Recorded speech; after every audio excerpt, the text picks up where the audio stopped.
शीतल अपनी माँ शीला की फोटो हाथ में लिए रो रही थी। मम्मी, आप कहाँ चली गई हैं? मुझे छोड़कर क्यों गई? मेरा आपके बिना बिल्कुल मन नहीं लगता। पापा तो मुझसे प्यार भी नहीं करते। और तभी शीतल के पापा एक औरत के साथ गले में माला पहने घर आ जाते हैं और उनके साथ 11 साल का लड़का भी था।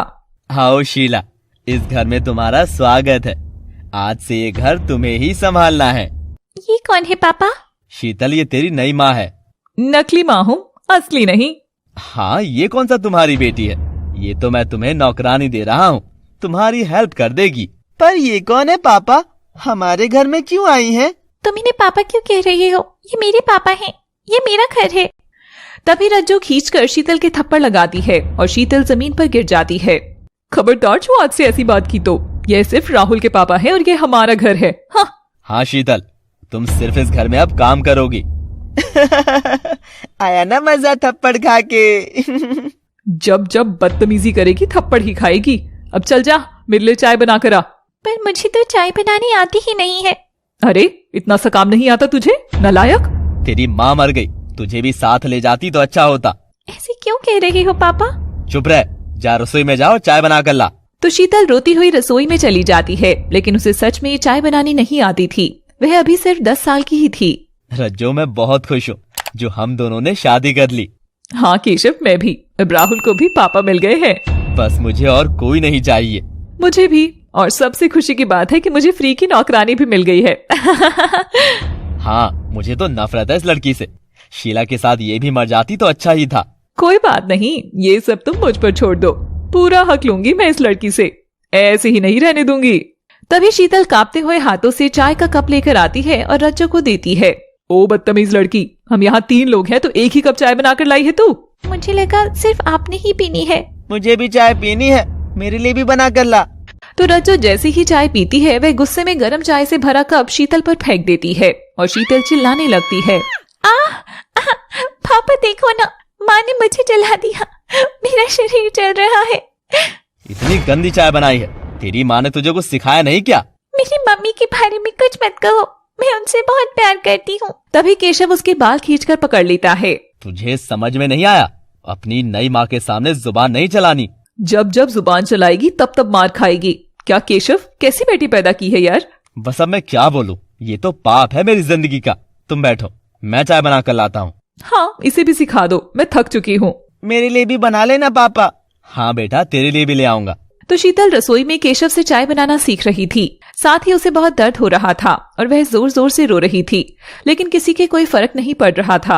अब बन गई है चाय, यहाँ खड़ी खड़ी ऐसे ड्रामा मत कर, जाकर अपने कमरे में रो ले। मम्मी, ये रोती रहती है क्या? हाँ बेटा, तू इससे दूर ही रहा कर। तो शीतल रोते हुए अपने कमरे में चली जाती है और अपनी माँ की फोटो को गले से लगाकर रोने लगती है। मम्मी, कहाँ है आप? मुझे बहुत दर्द हो रहा है मम्मी, प्लीज मेरे पास आ जाओ मम्मी। तो रज्जो ने आते ही शीतल पर अत्याचार करने शुरू कर दिए थे और उसके पापा भी उससे प्यार नहीं करते थे। शीतल बेचारी बहुत दुखी हो गई थी। अगले दिन शीतल तैयार होकर स्कूल जा रही थी। ए, किधर चली? माँ, मैं स्कूल जा रही हूँ। बस बस, बहुत हो गई पढ़ाई, चुपचाप बैठ जा। घर पर काम कौन करेगा? नहीं माँ, ऐसे मत कहिए, मुझे पढ़ना है, मैं कुछ पढ़ना चाहती हूँ। तुझे सुनाई नहीं देता एक बार में? हाँ, समझ जाया कर एक बार में, वरना थप्पड़ मार मार के तेरे कान खोल दूंगी। लेकिन राहुल भी तो स्कूल जा रहा है ना, तो मुझे क्यों नहीं भेज रहे? शीतल, तुझे समझ नहीं आ रहा क्या? मुझे लगता है कि थप्पड़ खाकर ही समझ आएगा। हाँ मम्मी, मारो इसे जोर से, तभी समझेगी। तभी रज्जो शीतल का बैग लेकर साइड में फेंक देती है और उसकी सारी किताबों को आग लगा देती है। ले, अब पढ़ ले किताबें। हाँ, जला दी सारी किताबें इसकी। नहीं माँ, ऐसा मत करो ना। खूब मजा आ रहा है। राहुल, अब तू स्कूल जा, इसे तो मैं देख लूंगी। केशव, आप राहुल को स्कूल छोड़ दो। हाँ ठीक है। तो केशव राहुल को स्कूल छोड़ने चला जाता है। वहीं शीतल रोती हुई अपनी किताबों की राख के सामने बैठ जाती है और रज्जो जोर से बाह पकड़कर उसे उठाती है। खड़ी हो जा, इतना काम पड़ा है, कौन करेगा? क्या काम करना है माँ? मुझे तो कुछ काम आता ही नहीं है। अगर आज तूने कोई गलती की तो तुझ पर तेल छिड़क कर आग लगा दूंगी। अब सोच ले, जलकर मरना है क्या? नहीं नहीं नहीं माँ, मैं सारा काम कर दूंगी। बस ऐसे ही डर कर रहा कर। चल, आलू छील दे। तो शीतल एक चाकू से आलू छीलने लगती है, लेकिन उसे तो चाकू चलाना आता ही नहीं था। तभी रज्जो उसके पास आती है। हे भगवान नालायक, आलू भी छीलने नहीं आते तुझे? ऐसी निकम्मी माँ थी तेरी, या उससे भी ज्यादा निकम्मी तू है? मेरी माँ को कुछ मत कहिए, मैं हाथ छोड़ती हूँ। ओहो, प्यार तो देखो कितना है। आप मुझे काम सिखा दीजिए, मैं सब कर लूंगी। अच्छा, तुझे आलू छीलना सिखाऊं? अभी सिखाती हूँ। तो रज्जू छीलने वाले चाकू उठाती है और शीतल के हाथ पर चाकू रखकर चला देती है और उससे उसके हाथ की चमड़ी उतर जाती है और शीतल चिल्लाने लगती है। माँ, ऐसा क्यों किया आपने? मैं तुझे सिखा रही थी कि चाकू कैसे चलाते हैं। अब सीख गई ना, या फिर से सिखाऊं? नहीं नहीं माँ, मैं सीख गई हूँ, मैं कर लूंगी। तो आखिर जैसे तैसे शीतल रोती हुई सारे आलू छील देती है। छिल जाए तो सब्जी भी बना देना, रोज रोज नहीं कहूंगी। सफाई भी करनी है, कपड़े भी धोने हैं। पर माँ, ये सब काम मैं कैसे करूंगी? मेरी असली माँ तो मुझसे कभी कोई काम नहीं करवाती थी। तो मैं तेरी असली माँ की तरह पागल थोड़ी ना हूँ जो तुझे सिर पर चढ़ाकर रख लो। इस घर में रहना है तो काम तो करना ही पड़ेगा, वरना धक्के मार दूंगी यहाँ से। नहीं माँ, मैं कहाँ जाऊंगी? मेरा और कौन है? जहाँ मर्जी जा, नहर में कूद जा, आग लगा ले, पर यहाँ रहना है तो सब काम करना पड़ेगा। ठीक है माँ, मैं सब कर दूंगी, लेकिन मुझे इस घर से मत निकालिए। तो ठीक है, अब से रोज यह सब काम तुझे ही करना है। तो शीतल बेचारी अपने छोटे छोटे हाथों से रोज खाना बनाती और कपड़े धोती, सफाई करती और अत्याचार भी सहन करती। हे भगवान, क्यों मेरी माँ को छीन लिया मुझसे? काश मेरी मम्मी के साथ मुझे भी मार दिया होता। मैं बहुत दुखी हूँ मम्मी, मुझे भी ले जाओ अपने साथ। शीतल रो रो कर अपनी माँ को पुकार रही थी और आखिर वहाँ शीतल की माँ शीला की आत्मा प्रकट होती है, लेकिन शीतल उसे देख नहीं पा रही थी। बेटा, मैं यही हूँ, तू रो मत, मैं तेरे साथ हूँ। लेकिन शीतल को कुछ सुनाई नहीं दे रहा था। अपनी बेटी की ऐसी हालत देखकर वह बहुत दुखी हो रही थी। अगले दिन सुबह, अरे शीतल मर गई है क्या जो अभी तक उठी नहीं है? मैं देख कर आता हूँ कि क्या कर रही है। नहीं, आप रुको, मैं जाकर देखती हूँ। तो रज्जू शीतल के कमरे में जाती है और देखती है कि शीतल सो रही थी। नालायक, अभी तक सो रही है। काम क्या इसकी माँ आके करेगी? अभी इसको सबक सिखाती हूँ। तभी रज्जू जोर से चद्दर खींचकर शीतल को नीचे गिरा देती है। शीतल अचानक डर कर खड़ी हो जाती है। नालायक, टाइम देखा है? 7 बज गए हैं, घर का काम कौन करेगा? नींद आ गई थी माँ, आपने गिराया क्यों? देखो ना, गिरने से चोट लग गई। हट, बड़ी आई चोट लग गई। जल्दी आ, सारा काम पड़ा है, राहुल को चाय पीनी है।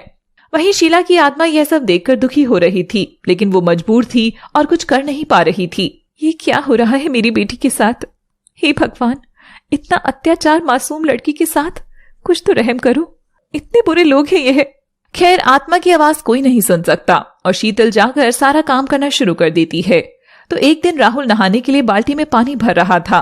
अभी बताता हूँ शीतल की बच्ची को, मेरा मन कर रहा है आज से मार खाते हुए देखने का। थोड़ी देर बाद राहुल अपनी मम्मी के पास जाता है। अम्मी देखो ना, मैंने शीतल से कहा था कि बाल्टी में पानी भर जाए तो नल बंद कर देना, लेकिन उसने बंद नहीं किया, सारा पानी गिर रहा है। अच्छा, यह नालायक कोई बात सुनती ही नहीं है, इसे तो मैं बताती हूँ। अरे शीतल, अरे ओ शीतल, इधर आ। तभी शीतल भागती हुई आती है। हाँ माँ। राहुल ने कहा था कि बाथरूम में पानी का नल बंद कर देना, तो क्यों नहीं किया? लेकिन माँ, राहुल ने तो मुझसे कुछ भी नहीं कहा। झूठ बोलती है नालायक, पानी के तेरी माँ भेजती है या फ्री का आता है पानी?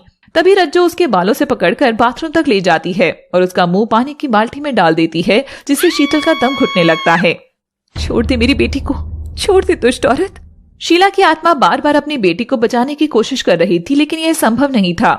पिछले एपिसोड में आपने देखा कि शीतल अपनी माँ के लिए बहुत तड़पती थी और शीतल के पापा केशव ने रज्जू से शादी कर ली थी। रज्जू का बेटा राहुल भी शीतल को पसंद नहीं करता था। रज्जू और केशव मिलकर शीतल पर बहुत अत्याचार करते थे। वहीं शीतल की माँ शीला की आत्मा यह सब देखकर बहुत ही तड़प रही थी, लेकिन वह कुछ नहीं कर सकती थी।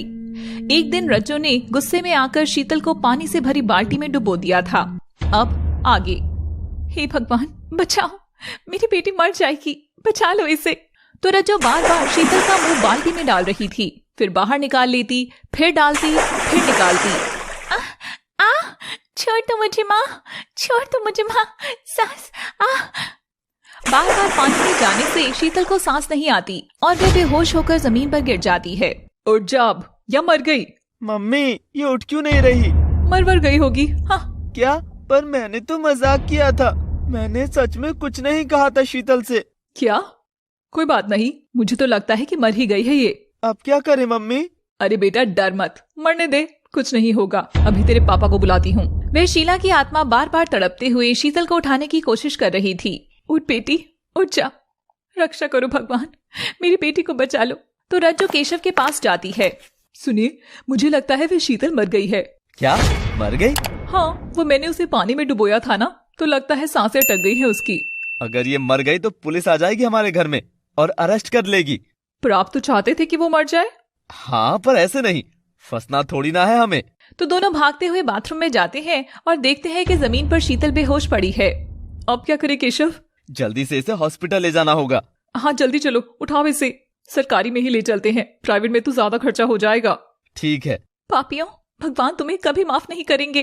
तो केशव उसे गोद में उठा लेता है और वह दोनों उसे सरकारी अस्पताल में ले जाते हैं।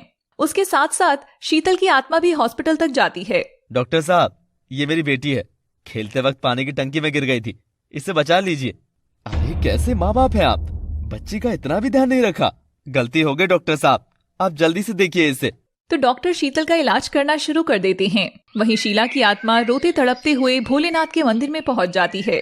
हे भोले बाबा, ऐसा क्या पाप किया है मेरी बेटी ने जो उसे इतने कष्ट दिए जा रहे हैं? आप इतने निर्दयी कब से हो गए भोलेनाथ? वहीं हॉस्पिटल में शीतल का इलाज चल रहा था और इधर शीला की आत्मा अपनी बेटी की जिंदगी की प्रार्थना कर रही थी। हे भोले बाबा, आप देख रहे हैं ना कि मेरी बेटी के साथ ये पापी लोग कैसे कैसे अत्याचार कर रहे हैं। क्या आपको उस पर दया नहीं आती? मैं तो एक माँ हूँ। तभी आसमान में तेज बिजली कड़कती है और तेज बरसात होने लगती है।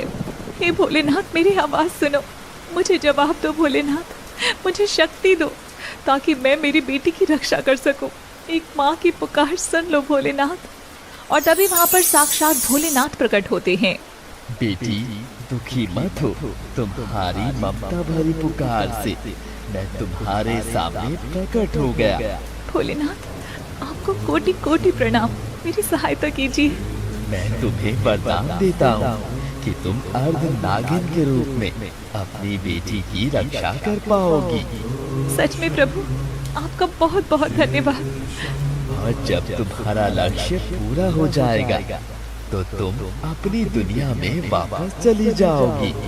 हाँ भोलेनाथ, बस मैं अपनी बेटी को बचाकर वापस चली जाऊंगी। बस एक बार मुझे उन दुष्टों से बचाने का मौका दीजिए।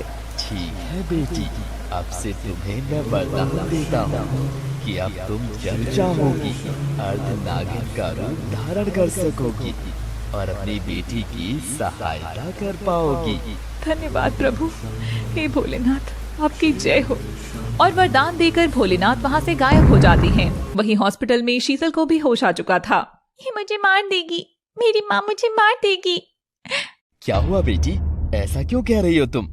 ओह वो तो कुछ नहीं डॉक्टर साहब, इसे ना सदमा लगा है, ये बहुत घबरा गई है पानी में गिरने से। हाँ शीतल बेटी, ऐसा मत कहो, अब तो बिल्कुल ठीक है, कुछ नहीं होगा। चलो घर चलते हैं। नहीं नहीं, मुझे घर नहीं जाना, मुझे नहीं जाना घर। आपकी बेटी ऐसे क्यों कह रही है? जिद्दी बहुत है ना ये। हम इसे स्कूल भेजना चाहते हैं लेकिन इसका पढ़ने का मन नहीं करता, तभी घर नहीं जाना चाहती। तभी रज्जो आंखें दिखाकर शीतल को डरा देती है और शीतल चुप हो जाती है। शीतल बेटा, तू जैसे कहेगी ना वैसे ही कर लेंगे। ठीक है, अब घर चलते हैं। हाँ मेरी गुड़िया, चल अब। वो दोनों शीतल को घर ले आते हैं। शुक्र है इसे होश आ गया, वरना लेने के देने पड़ जाते। हाँ सच में, आज तो बच गए। चलो, अब कुछ भी करने से पहले जरा ध्यान रखना। ठीक है। तभी शीला की आत्मा भी वहाँ आ जाती है और गुस्से में नागिन का रूप धारण कर लेती है। मैं तुझे छोड़ूंगी नहीं रज्जो, तूने मेरी बेटी को बहुत दुख दिया है और यह मेरा पति नहीं, मेरी बेटी की जान का दुश्मन बन गया है। तभी शीला गुस्से में उन दोनों को डसने की कोशिश करती है, लेकिन शीला हैरान हो गई थी क्योंकि वो उन्हें छू नहीं सकती थी। ये क्या, ये लोग तो मुझे देख ही नहीं पा रहे हैं, ना ही मैं इनको छू पा रही हूँ। तो यहाँ हमें पता लगता है कि शीला को अभी भी कोई देख नहीं सकता, वह अभी भी अदृश्य थी, ना वो किसी को छू सकती थी। मैं इन्हें छू नहीं पा रही हूँ। लगता है भोलेनाथ ने मुझे अभी दृश्य होने की शक्ति नहीं दी है, केवल शीतल की रक्षा करने के लिए ही शक्ति दी है। और वहीं शीतल के साथ इतना सब कुछ करने के बावजूद भी रज्जो और केशव के अत्याचार कम नहीं हुए थे।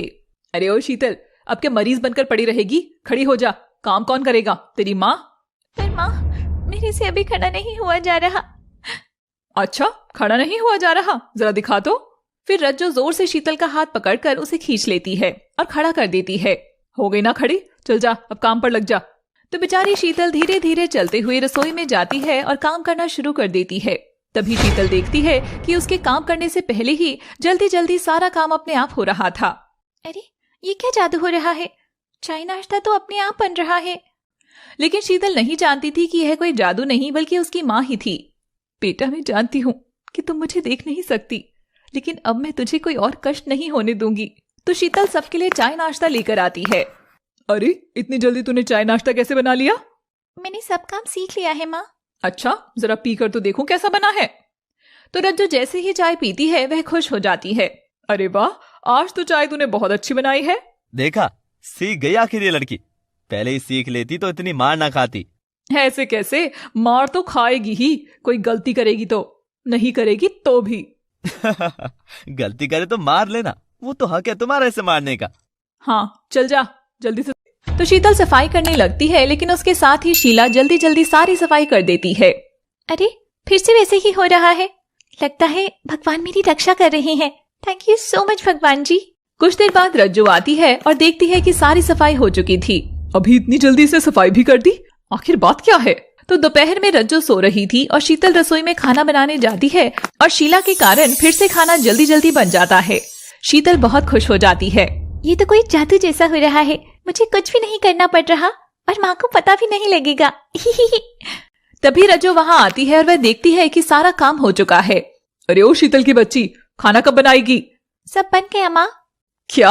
तूने इतना काम इतनी जल्दी कैसे कर लिया? माँ, मैंने कहा था ना, मैंने सब सीख लिया है। झूठ मत बोल, सच सच बता, क्या कर रही है तू? किससे करवा रही है ये? नहीं, मैं किसी से नहीं करवा रही। देख लो, मैंने सब्जी और रोटी बना दी है। लेकिन यह सब्जी तो ठंडी है। नहीं माँ, बिल्कुल गर्म है सब्जी। अच्छा, जरा देख तो इसमें हाथ डालकर। तभी रज्जू शीतल का हाथ पकड़कर गरम सब्जी में डाल देती है और शीतल चिल्लाने लगती है। बता मुझे, इतनी जल्दी कैसे काम कर रही है? मुझे तो देखकर चिढ़ हो रही है। माँ, हाथ जल रहा है, छोड़ दो, छोड़ दो। पहले बोल, वरना जल कर मर।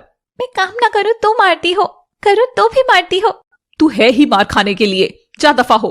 तो शीतल रोती हुई कमरे में चली जाती है। तभी शीला नागिन बनकर उसके जख्मों को अपनी जीभ से चाटकर ठीक कर देती है। अरे ये क्या, मेरी घाव तो ठीक हो गई।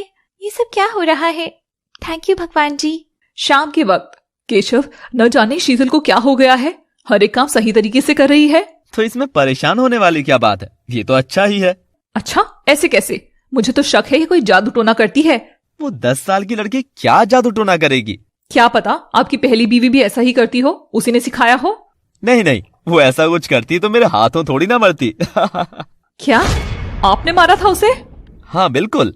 पिछले एपिसोड में आपने देखा कि शीतल को होश आ गया था और भोलेनाथ ने शीला को अर्धनागिन बनाकर अपनी बेटी की रक्षा करने का वरदान दिया था। रज्जू ने शीतल को कष्ट देना कम नहीं किया था, लेकिन अब शीला उसके घावों को ठीक कर सकती थी और घर के सारे कामों में भी शीला अपनी बेटी की मदद करती थी। लेकिन शीला का कोई देख नहीं सकता था। वहीं रज्जू को पता लगा कि केशव ने अपनी पत्नी शीला को मारा था। अब आगे। लेकिन आपने उसे क्यों मारा? उसे मारने के सिवा कोई चारा नहीं बचा था, और मैं क्या करता आखिर? आखिर ऐसा क्या कर दिया था उसने? वो घटिया औरत दूसरी बार माँ बनने वाली थी और दूसरी बार भी उसके पेट में लड़की ही थी। ओह अच्छा। 3 साल पहले की बात है। उसे 5वां महीना चल रहा था और पेट में लड़की थी। मुझे लड़की नहीं चाहिए थी, मैं तो इस शीतल से ही परेशान था। फिर क्या किया आपने?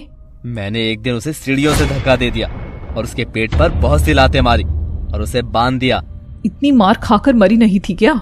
नहीं, मैंने उसे उसी हालत में बांध दिया और इलाज नहीं करवाया, तो एक दिन बाद ही वो मर गई। सही किया, अच्छा है जो मार दिया, वरना मैं इस घर में कैसे आती, आपकी पत्नी कैसे बनती? हाँ सही कहती हो, पर अब ऐसे लड़कियां पैदा करेगी तो मौत ही तो मिलेगी। ठीक कहते हैं आप, लेकिन ये शीतल का चक्कर मुझे समझ नहीं आ रहा। तुम ये सब छोड़ो, हमें कोई नुकसान तो नहीं हो रहा ना? बाकी तुम्हें भड़ास निकालनी हो तो निकालती रहना उस पर। उससे तो मैं कोई कमी नहीं रखती, आज भी मैंने उसका हाथ जला दिया था। हाँ बहुत अच्छा किया। वह चिल्लाती है ना जब तकलीफ में, तो मुझे इतनी खुशी होती है कि क्या बताऊं। हाँ मुझे भी बहुत मजा आता है। अपनी पत्नी और उसके पेट में पल रही लड़की को मारकर भी मुझे बहुत सुकून मिला था। अच्छा ठीक है, अब मैं उस शीतल के पास जाती हूँ, उसके हाथ पर थोड़ा नमक छिड़क देती हूँ। हाँ जाओ, यहाँ तक आनी चाहिए उसकी चीखों की आवाज, मजा आएगा। ठीक है। तो रज्जू नमक लेकर शीतल के पास पहुँचती है और वह देखती है कि शीतल के घाव एकदम ठीक हो चुके हैं। ए शीतल की बच्ची, ये तेरे सारे घाव ठीक कैसे हो गए? माँ, घाव तो हुए ही नहीं थे, सब्जी इतनी गर्म थी नहीं ना। झूठ बोलती है नालायक। तभी रज्जो उसे एक थप्पड़ लगाती है। जल्दी बता क्या जादू टोना किया है तूने? इस घर में टोना करके हमें बर्बाद करना चाहती है ना? नहीं नहीं माँ, ये आप क्या बोल रही हैं? मुझे कुछ समझ में नहीं आ रहा। मुझे सब पता है, तेरी माँ भी जादू टोना करती थी, इसलिए तो मर गई। नहीं, मेरी मम्मी कोई गलत काम नहीं करती थी, वो बहुत अच्छी थी। चुप कर, ये घाव तो ठीक हो गए हैं तेरे, लेकिन अब जो नए घाव दूंगी वो कभी नहीं ठीक होंगे, देखना। नहीं नहीं माँ, ऐसा मत करो, मुझे बहुत दर्द होता है। यही तो मुझे चाहिए। तो रज्जो फिर खींचते हुए शीतल को रसोई में ले जाती है और गैस जलाकर गरम चिमटा करने लगती है। नहीं माँ, ऐसे मत करो, छोड़ो मुझे। पापा रोको ना माँ को, ये मुझे जला रही है। तो मैं क्या करूं? अब देख, चिमटा गरम करके तेरे हाथ पैर पर लगाती हूँ, फिर पता लगेगा तुझे। वहीं मौजूद नागिन बनी शीला यह सब देखकर रो रही थी, क्योंकि वह कुछ नहीं कर सकती थी। मुझे माफ कर दो बेटी, मैं सिर्फ तुझे दर्द में बिलखते हुए देख सकती हूँ, लेकिन तुझे बचा नहीं सकती। माफ कर दे मुझे। तभी अचानक राहुल के चिल्लाने की आवाज आती है। मम्मी जल्दी आओ, जल्दी। राहुल की चीख सुनकर रज्जो के हाथ से अचानक वो चिमटा गिर उसके खुद ही पैरों पर गिर जाता है। ओहो, आह, बहुत दर्द हो रहा है। कहाँ मर गए आप? यहाँ मैं चिल्ला रही हूँ, बाहर आपका बेटा चिल्ला रहा है। यही हूँ, क्या हुआ तुम्हें? मम्मी पापा जल्दी आओ, ये देखो तो। हाय राम, चला ही नहीं जा रहा, बहुत जल रहा है। यह सब शीतल की वजह से हुआ है। मैंने क्या किया माँ? मैंने गरम चिमटा तेरे हाथ पर लगाना था, लेकिन गलती से मेरे ही पैर पर गिर गया। ओहो, चलो तुम्हें डॉक्टर के पास ले चलता हूँ। नहीं नहीं, घर पर ही कोई क्रीम लगा दो, ठीक हो जाएगा। आ जाओ कोई बाहर। ठीक है, अभी क्रीम लेकर आता हूँ। और ये राहुल क्यों चिल्ला रहा है? अरे कैसे बेशरम बाप है आप, बच्चा बाहर अकेला खेल रहा है, चिल्ला रहा है और आप जाकर देख भी नहीं रहे।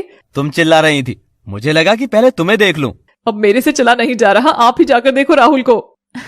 क्यों माँ, जब मुझे लगाती हो तब आपको दर्द नहीं होता? वहीं शीला की आत्मा भी यह सब देखकर खुश हो रही थी कि भगवान ने आज उसकी बेटी की रक्षा की थी। वहीं केशव बाहर जाता है तो देखता है कि राहुल ने एक बिल्ली के बच्चे को मार डाला था।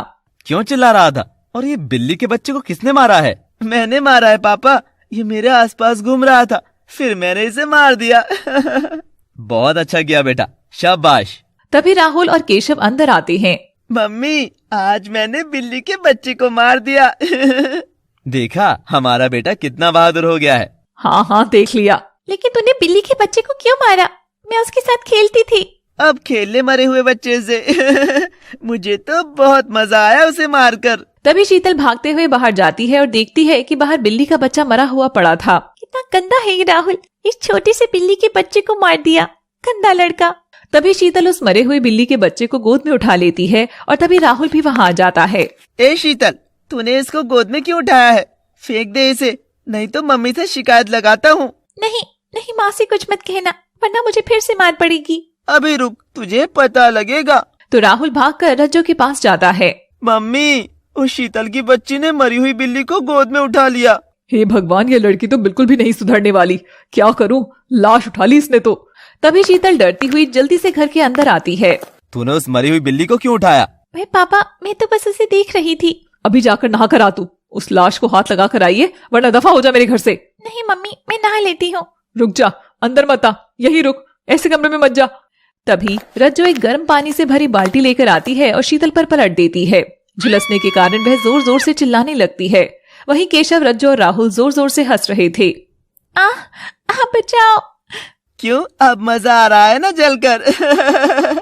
वहीं शीला हाथ जोड़ जोड़ कर भगवान से प्रार्थना कर रही थी। हे भगवान, ये सब क्या अधर्म हो रहा है? भोलेनाथ, आपने मुझे ऐसी शक्तियां क्यों नहीं दी जिससे मैं इन दुष्टों को रोक सकूं? चल दफा हो जा, अब तो इस गर्म पानी से नहाकर पवित्र हो गई है। बेचारी शीतल गर्म पानी से बहुत झुलस गई थी और उसके शरीर पर फफोले हो गए थे। लड़खड़ाते कदमों से वह अपने कमरे में चली जाती है। हे भगवान, मुझे मार दो, मैं नहीं जीना चाहती हूँ, मुझे बहुत तकलीफ देते हैं ये लोग। नहीं बेटा, ऐसे मत कह, मैं तेरे साथ हूँ, तेरी माँ यही है। लेकिन शीला की आवाज शीतल तक नहीं पहुँच रही थी। मम्मी, क्यों छोड़ के चली गई आप मुझे? आज आप होती तो मेरे साथ ऐसा कभी नहीं होता, मुझे आपकी बहुत याद आती है। तो शीतल जोर जोर से रोने लगती है और तभी वह देखती है कि उसके शरीर के सारे फफोले ठीक हो गए। अरे ये क्या, मेरे फफोले तो ठीक हो गए हैं। धन्यवाद भगवान जी, आप मुझे हमेशा ठीक कर देते हैं, आप बहुत अच्छे हैं। असल में यह सब शीला ने ही किया था। तभी शीतल अपने कमरे का दरवाजा बंद कर लेती है। अब मैं इस कमरे से कभी बाहर ही नहीं जाऊंगी। जब भी बाहर जाती हूँ मेरी नकली माँ मुझे मारती है, पापा भी नहीं बचाते। तो अगले दिन शीतल अपने कमरे से बाहर नहीं आती। अरे यह शीतल की बच्ची अभी तक बाहर क्यों नहीं आई? अब क्या रोज रोज इसे काम के लिए कहना पड़ेगा? तो तुम जाओ, उसे बाहर घसीट कर ले आओ। हाँ, आज तो इसकी इतनी अच्छी परेड करूंगी कि ये डायन कमरे में जाने से भी डरेगी। तो रज्जो शीतल के कमरे में जाती है और देखती है कि उसका दरवाजा बंद है। रज्जो दरवाजा खटखटाती है। ए शीतल, गेट खोल वरना तेरी खैर नहीं। नहीं खोलूंगी, आप मुझे मारती हैं। खोल रही है या नहीं? नहीं खोलूंगी, आप बहुत गंदी है। केशव यह अपनी निकम्मी औलाद को समझाए, ये गेट नहीं खोल रही। शीतल, गेट खोल। नहीं, आप सब लोग बहुत गंदे हैं। ऐसे नहीं मानेगी, लगता है गेट तोड़ना पड़ेगा। ये तो धक्का देने से ही खुल जाएगा। तभी केशव दरवाजे को धक्का देने लग जाता है और वहीं शीला को बहुत फिक्र हो रही थी। अगर ये दरवाजा खुल गया तो मेरी बेटी को यही मार डालेंगे। मुझे भोलेनाथ से प्रार्थना करनी होगी। तभी शीला भोलेनाथ के मंदिर में चली जाती है। हे भोलेनाथ, दर्शन दीजिए, रक्षा कीजिए, मेरी पुकार सुनिए भोलेनाथ। वहाँ केशव दरवाजे को धक्का दे रहा था और यहाँ शीला की पुकार सुनकर भोलेनाथ प्रकट हो जाते हैं। हाँ बेटी। भोलेनाथ, मैं आपसे प्रार्थना करने आई हूँ। कृपया करके मुझे ऐसी शक्ति दीजिए जिससे वो मुझे देख सके और मैं लोगों को छू सकूं। लेकिन मैंने तुम्हें अपनी बेटी की रक्षा करने का वरदान दे दिया है। मुझे एक बार ये शक्ति दे दीजिए। सब कुछ ठीक करके मैं बहुत जल्द अपनी दुनिया में चली जाऊंगी। मैं हाथ जोड़ती हूँ। यहाँ शीला भोलेनाथ से दरख्वास्त कर रही थी और वहाँ केशव ने दरवाजा खोल दिया था। अंदर शीतल डरी सहमी खड़ी थी। अब तो इसकी खैर नहीं, आज जिंदा जला दूंगी इसको। नहीं नहीं, ऐसे मत कहो। अभी केरोसिन लेकर आती हूँ। पिछले एपिसोड में आपने देखा कि शीला को महादेव ने शक्ति दी थी, जिसकी वजह से वह अपनी बेटी की हर जगह मदद कर रही थी। लेकिन फिर भी रज्जो के अत्याचार कम नहीं हुए थे। वहीं परेशान होकर एक दिन शीतल ने खुद को कमरे में बंद कर लिया था। वहीं शीला भोलेनाथ से प्रार्थना कर रही थी कि उसे ऐसी शक्ति मिल जाए ताकि सब उसे देख सके और वह इंसानों को छू सके। वहीं केशव ने शीतल के कमरे का दरवाजा खोल दिया था। अब आगे रज्जो हाथ में केरोसिन लिए शीतल के कमरे में जाती है और सारा केरोसिन शीतल के ऊपर और उसके आसपास छिड़कने लगती है। नहीं माँ, ऐसे मत करो, मैं जल जाऊंगी। ऐसे मत करो। जब तुझे कहा था कि दरवाजा खोल दे तो क्यों नहीं खोला? अब मर। लेकिन ये मर गई तो परेशानी हो जाएगी। मरने दो, मैं इसे मारना ही चाहती हूँ। लेकिन हम फंस जाएंगे। कुछ नहीं होगा जी, किसी को नहीं पता लगेगा। ये यहीं की यहीं रह जाएगी, राख बन जाएगी। कहीं किसी को पता न लग जाए, मत करो। मुझे सब पता है मैं क्या कर रही हूँ। और तभी रज्जो एक लकड़ी की कुर्सी लेकर उस पर शीतल को बांध देती है। छोड़ दो माँ, मुझे जाने दो। आगे से कुछ नहीं करूंगी। चुप हो जा, केरोसिन दरवाजे तक फैला देती हूँ और दरवाजा बंद करके आग लगा दूंगी। अपने आप ही जलती रहेगी। ठीक है। तो रज्जो ने अपने अत्याचारों की हद कर दी थी। वह एक बच्ची को जिंदा जलाने चली थी। मुझे छोड़ दो, मुझे जाने दो। अब मैं कुछ नहीं करूंगी, मुझे माफ कर दो। और चिल्ला, और चिल्ला, थोड़ी देर बाद ये चीखें कभी नहीं सुनाई देंगी। माँ, चिल्लने से बहुत दर्द होता है, सच में बहुत दर्द होता है। तभी तो मुझे बहुत मजा आता है। मुझे बचा लो, हे भगवान, मुझे बचा लो। तभी रज्जो माचिस जलाती है और दूर गेट के पास केरोसिन पर तिल्ली फेंक कर दरवाजा बंद कर देती है और शीतल चिल्लाने लगती है। चलो यहाँ से चलते हैं, आराम से बैठकर चाय पीते हैं। हाँ चलो। क्या हुआ मम्मी, वो चिल्ला क्यों रही है? कुछ नहीं हुआ बेटा, उसकी तो आदत है चिल्लाने की, पागल है ना। उधर आंख फैलकर शीतल के पास पहुंचने वाली होती है। तभी नागिन रूप में शीला वहां पहुंच जाती है, क्योंकि महादेव ने शीला को वरदान दे दिया था। मेरी बेटी, कुछ नहीं होगा तुझे, मैं आ गई हूँ। और तभी शीला अपनी शक्ति से आग बुझा देती है और अपनी बेटी को उठाकर बेड पर सुला देती है। मम्मी, आप कहाँ चली गई थी? मम्मी, आपके बिना मेरा क्या हाल हो गया, देखो ना। हाँ बेटा, मैं देख रही हूँ। लेकिन आप सांप की तरह क्यों बनी हुई हैं? बेटा, मुझे भोलेनाथ ने वरदान दिया है, मैं तेरे लिए आई हूँ बेटा। मैं तुझे रोज देखती थी, लेकिन तू मुझे नहीं देख पाती थी। अच्छा, तो अब कैसे देख पा रही हूँ मैं? अब मुझे वरदान दे दिया भोलेनाथ ने। माँ, मुझे आपकी सच में बहुत याद आती थी, सच में। हाँ बेटी, लेकिन तू अब चिंता मत कर, मैं तेरे साथ हूँ। तभी शीतल रोते हुए अपनी माँ को गले से लगा लेती है। वही रज्जो और केशव अचानक सोच में पड़ जाते हैं। अरे, ये शीतल की आवाज आना बंद कैसे हो गई? अरे जलकर मर गई होगी अब तक तो। इतनी जल्दी कैसे जल गई? अभी तो आग लगाकर ही आई थी मैं।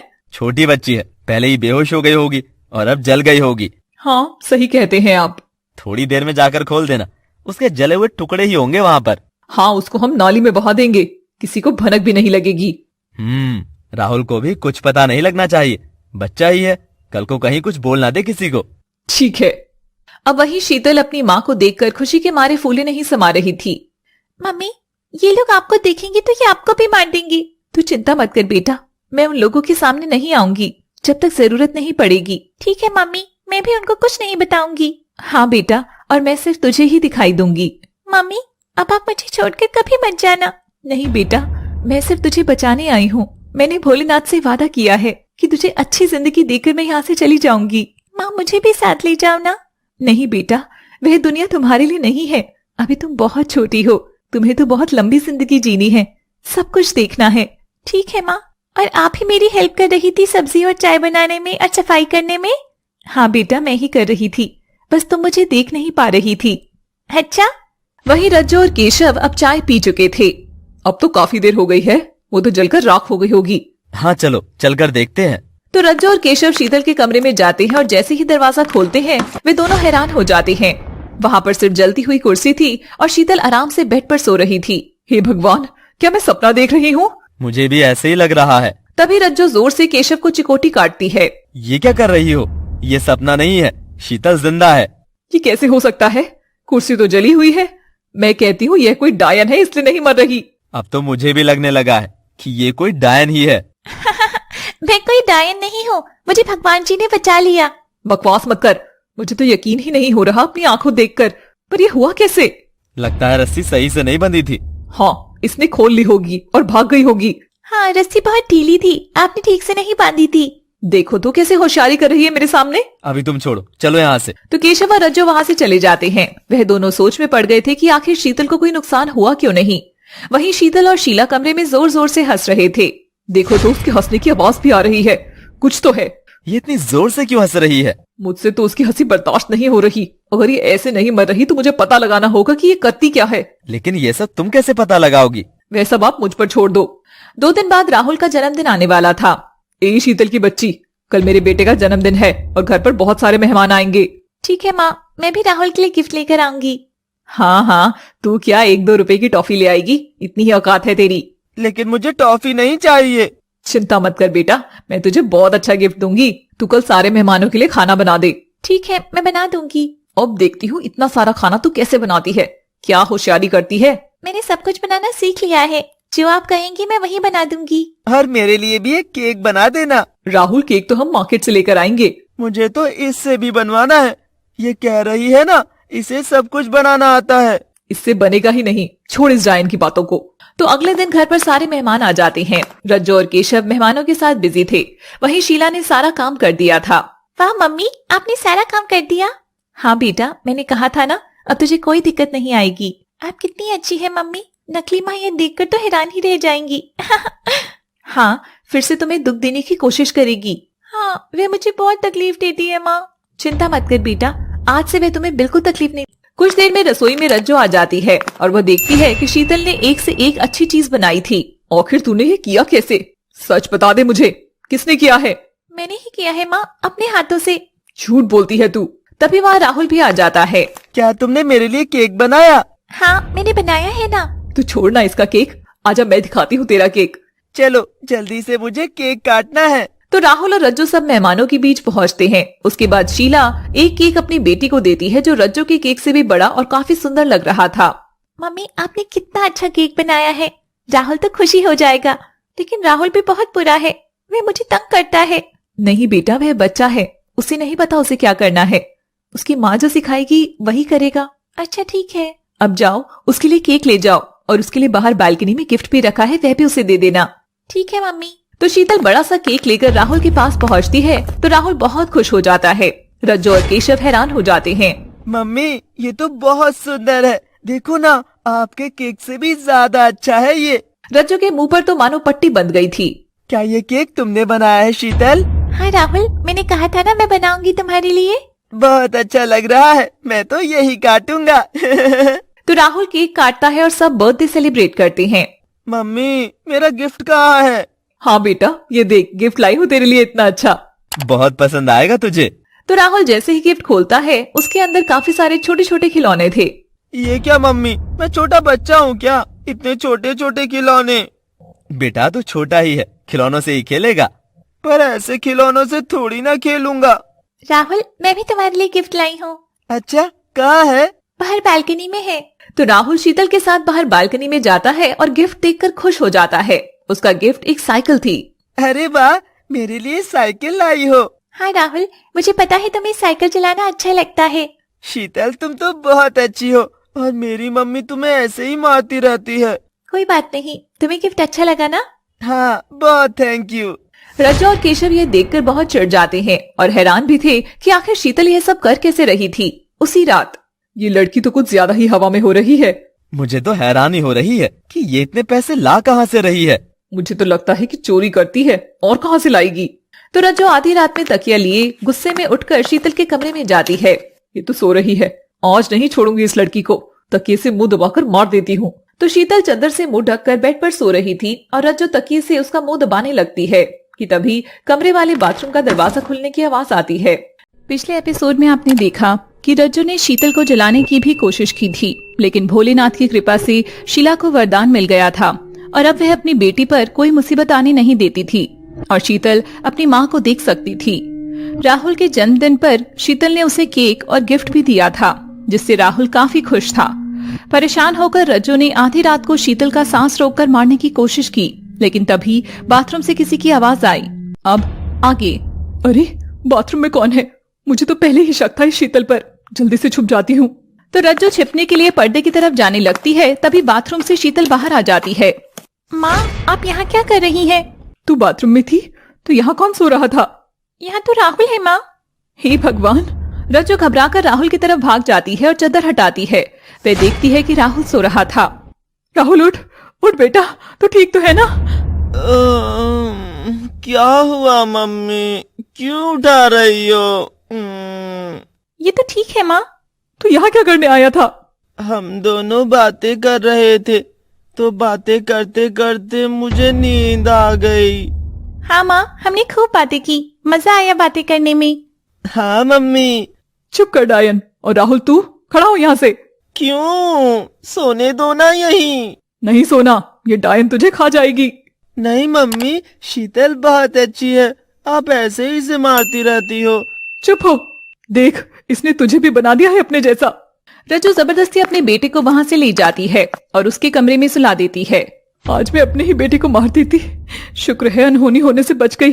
तो अब रज्जू और ज्यादा परेशान हो गई और शीतल को मारने के लिए नए नए तरीके सोचने लगी। कुछ दिन बाद, ऐसे करती हूँ कि इस लड़की को घर में अकेला छोड़ देती हूँ और चुपके से देखूंगी ये करती क्या है। तो उस वक्त राहुल स्कूल गया हुआ था और केशव भी घर नहीं था।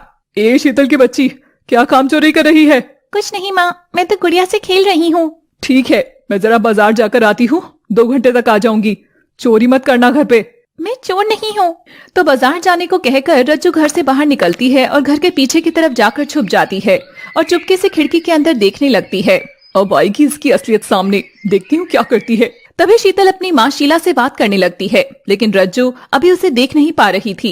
ये पागल लड़की किससे बात कर रही है? मुझे तो लगता है इस घर में कोई भूत वूत है। हंस भी रही है, चक्कर क्या है? तभी शीतल घर से बाहर जाने लगती है। ये तो कहीं जा रही है, इसका पीछा करती हूँ। तो शीतल अपनी मम्मी शीला के साथ मंदिर तक जा रही थी, लेकिन रज्जू समझ रही थी कि वह अकेले जा रही है। रज्जू पीछा करती करती भोलेनाथ के मंदिर तक पहुँच जाती है। ए शीतल की बच्ची, इस सुनसान मंदिर में अकेले क्या करने आई है? माँ, आप यहाँ? मैं तो मंदिर में भोलेनाथ की पूजा करने आई थी। झूठी, मुझे पता है डायन, तो कोई जादू टोना करती है। अभी सबक सिखाती हूँ तुझे। यहाँ मंदिर में तो कोई देखने वाला भी नहीं है। नहीं माँ, ऐसा मत कीजिए। तभी रज्जू शीतल का गला दबाने लगती है, लेकिन शीला की आत्मा उसका हाथ पकड़ लेती है और उसे दूर फेंक देती है। ठहर जा, तू तुझ में इतनी ताकत आ गई है, बताती हूँ अभी। नहीं माँ, मैंने कुछ नहीं किया। तो रज्जू फिर से शीतल पर हाथ उठाने लगती है, लेकिन तभी शीला उसे जोर से थप्पड़ लगाती है। मुझे थप्पड़ लगाया तूने? नहीं, ये तो भगवान जी कर रहे हैं। तभी शीला जोर जोर से रज्जू को 4 थप्पड़ लगाने लगती है और रज्जू जमीन पर गिर जाती है और अपने सामने उसे 2 सांप दिखते हैं। बचाओ भगवान, हे भगवान, सांप, भागो यहाँ से। रज्जू डर कर चीखती चिल्लाती हुई वहाँ से भाग जाती है। वाह मम्मी। तो शीतल को मारने का रज्जू का कोई भी तरीका काम नहीं किया, तो उसने अपने बेटे को मोहरा बनाने की सोची। कुछ दिन बाद, अरे राहुल बेटा, तुझे मेरा एक काम करना है। बताओ मम्मी, क्या काम है? तू और शीतल छत पर जाकर खेल लो, आज मौसम बहुत अच्छा है। मैं नीचे थोड़ी सफाई करती हूँ। लेकिन छत पर जाने की क्या जरूरत है मम्मी, हम बाहर खेल लेते हैं। नहीं नहीं, छत पर ही जाकर खेलो, हवा ज्यादा लगेगी और मैं तुम दोनों के लिए खाने के लिए कुछ बनाकर भी लाती हूँ। ठीक है मम्मी, मैं शीतल को बोलता हूँ। तो राहुल और शीतल छत पर खेलने चले जाते हैं और थोड़ी देर में रज्जू भी पकौड़े लेकर आ जाती है। आ जाओ दोनों, पकौड़े खा लो। क्या बात है मम्मी, आज तो आप शीतल से अच्छे से बात कर रही हैं। हाँ बेटा, अब मैं शीतल को भी कुछ नहीं कहूँगी। मुझे पता लग गया है कि शीतल अच्छी लड़की है। हाँ, मैंने तो कहा ही था, आप इसे यूं ही मारती रहती थी। अच्छा हुआ जो माँ को भी समझ आ गई। तो दोनों बच्चे खाने के साथ खेल भी रहे थे, तभी रज्जू अपनी चाल चलती है। अरे ये तुम क्या खेल खेल रहे हो पुराना सा? क्यों मम्मी, ये तो अच्छा खेल है। तुम्हें पता है, जब मैं छोटी थी तो मैं बहुत अच्छे अच्छे खेल खेला करती थी। तो माँ आप हमें बताओ ना, हम भी वहीं खेलेंगे।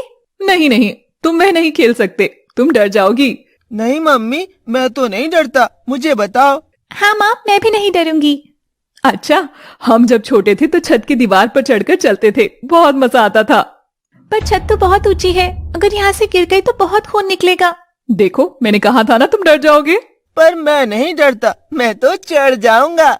रहने दे राहुल, अगर शीतल नहीं चढ़ती तो तुझे भी नहीं चढ़ना चाहिए। चलना शीतल, कुछ नहीं होता, खेलते हैं। पर मुझे डर लगता है राहुल, देखो ना कितनी ऊंचाई है।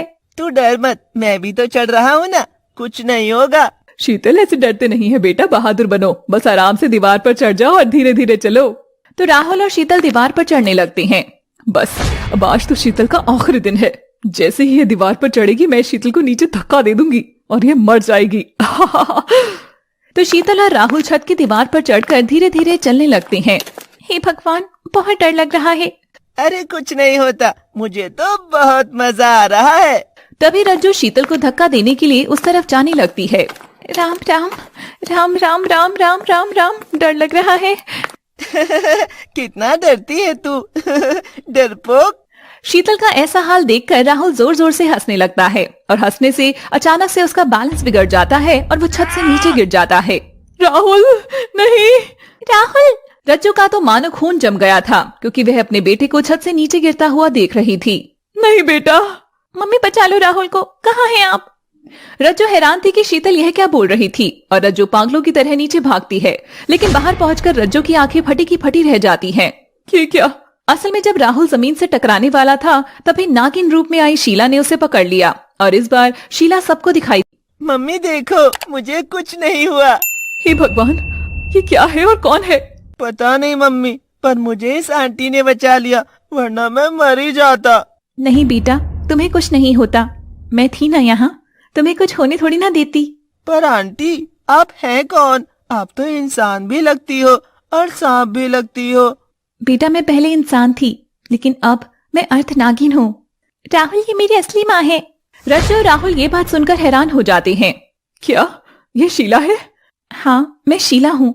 और तुम खुद एक माँ होकर किसी की बेटी को इतना दुख कैसे दे सकती हो? तुम कितनी निर्दयी औरत हो। शीला, मुझसे गलती हो गई। वो गलती नहीं, अपराध था। तुमने बार बार मेरी बेटी को मारने की कोशिश की और मैंने हर पारे से बचाया, और मैंने तुम्हारे बेटे को भी बचाया। तुम्हारा बहुत बहुत धन्यवाद शीला, मैं बहुत गलत थी, मुझे ऐसा नहीं करना चाहिए था, अंधी थी मैं।